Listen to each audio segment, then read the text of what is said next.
God of war Ragnarok का हाइमडल एक powerful villain है जो नॉर्स सागा की गॉड ऑफ वॉर सीरीज के एंड को मार करता है।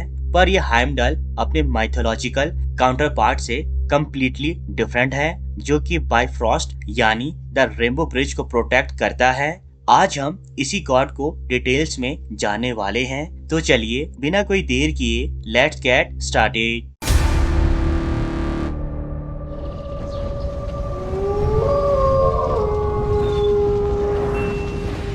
हाइमडल नॉर्स पैंथियन का डिवाइन सेंटिनल था, जिसकी शार्प आईसाइट और हियरिंग ने उसे बाइफ्रॉस्ट द रेनबो ब्रिज का परफेक्ट गार्डियन बना दिया, जो कि एसगार्ड को ह्यूमन रियल्म और बाकी डायमेंशन से जोड़ने का काम करता था। इस गॉड को एसिड ट्राइब के वॉचर की तरह भी जाना जाता था, जो कि प्रोटेक्टर ऑफ द डेटीज और 9 रियल्म्स में पैसेज प्रोवाइड करने वाले गार्डियन का रोल प्ले करता था।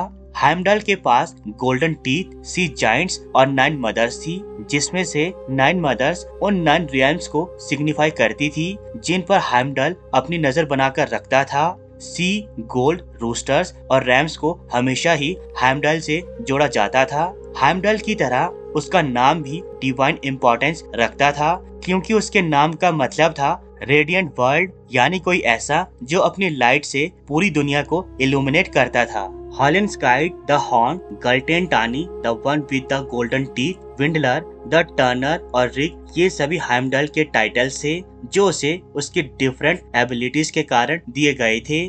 13th century Icelandic scholar Snorri Sturluson की प्रोस एडा बुक गिल्फाग्निंग से हमें पता चलता है कि हाइमडल को एक बर्ड से भी कम नींद की जरूरत थी, जो रात के अंधेरे में भी दिन के उजाले जैसा देख सकता था और जो सैकड़ों मील दूर बैठे अपने टारगेट को भी इजिली स्पॉट कर सकता था। उसकी देखने और सुनने की क्षमता इतनी ज्यादा स्ट्रांग थी कि वो घास को उगते हुए और भेड़ की ऊन को उगते हुए भी फील कर सकता था। मार्वल सीरीज में भले ही हाइमडल को ब्लैक एंड हैंडसम पर्सन की तरह दिखाया गया है, बट एक्चुअल में हाइमडल में एक टॉल और अट्रैक्टिव मैन था। वो इतना ज्यादा ब्राइट और नोबल था कि कुछ लेजेंड्स उसे the whitest of the gods के नाम से पुकारते थे।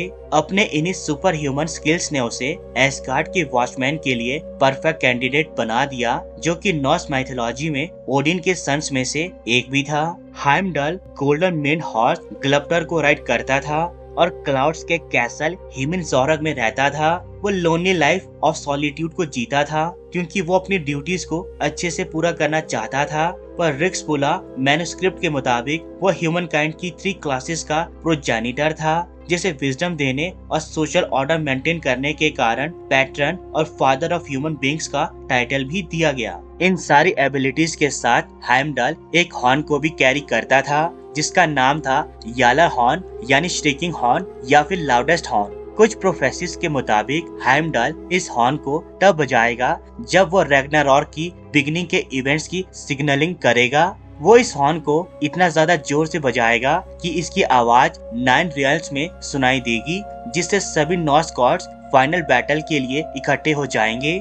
इसके साथ ही एक और प्रोफेसी हुई कि हाइमडल की मौत का कारण लोकी बनेगा और लोकी की मौत का कारण हाइमडल। दरअसल रैग्नारॉक के एंड होते होते हाइमडल के ऑलमोस्ट सारे फेलो डेटीज मारे गए, लेकिन हाइमडल अभी भी जिंदा था, जिसका फाइनल बैटल ऑफ रैग्नारॉक में लोकी से सामना हुआ।